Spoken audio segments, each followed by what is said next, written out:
ល់ខ្វាយអូនគឺជាគ្រប់យ៉ាងនៅក្នុងជីវិតរបស់បងតើអូននឹងដែរទេតើអូននឹងដែរទេក្រុមពេលដែលយើងជួបគ្នាបងមិនចង់ឈ្នះអូនទេពេលដែលអូនខាងឯគួរឲ្យខ្នាញ់ម្លេះទេ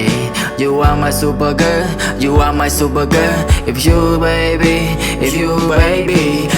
គឹម you like baby គឹម you ដែរបើសិនគ្មាននាមក៏ជា style មិនណយអ្នកណាមកបាឆំឆៃមេអ៊ីសងយកកាយផ្សាយជូនទៅរូបមាសមេឲ្យអូនសាមុនគេ